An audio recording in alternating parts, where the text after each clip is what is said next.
Voilà. Bon.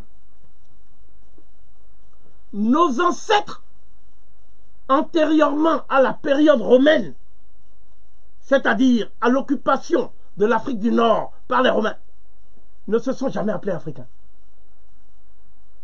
Ce fait ne peut être contesté par aucun érudit.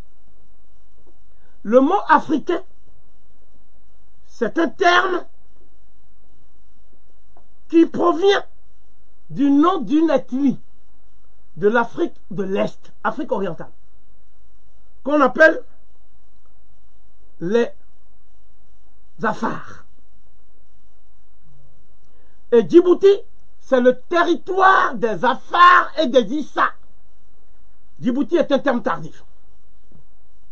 Et les Afars vivaient en Somalie, vivaient à Djibouti, vivaient en Érythrée, et une partie vivait au Kenya. Ce sont donc des spécialistes de la transhumance, c'est-à-dire des pasteurs qui élevaient le troupeau. Un peu comme les Massaïs, toute proportion gardée. Les Romains ont constaté que les Berbères les appelaient Ifri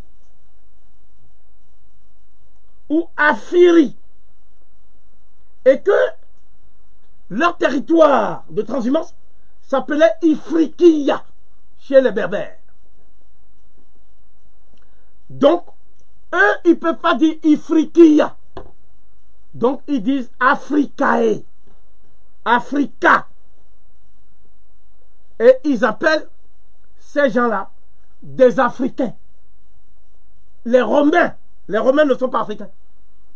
Donc, s'ils disent ça, c'est qu'ils font ce qu'on appelle une extension géographique d'un terme qui était au départ un ethnique et qui est devenu un toponyme.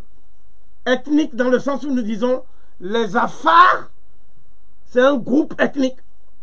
Et toponyme dans le sens où nous disons le territoire des Afars, c'est-à-dire Africa pour les Romains, Ifriqiya pour les Berbères. Je pense que c'est très clair.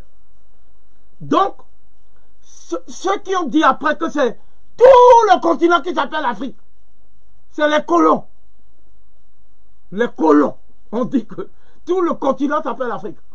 Jamais on n'a vu un peuple se faire désigner et désigner son territoire par des noms donnés par des colons. Les colons ont décidé que ce qu'il y a de plus riche sur le territoire qu'on appelle la Sini, c'est l'éléphant avec sa défense. Donc ils ont appelé ça Côte d'Ivoire.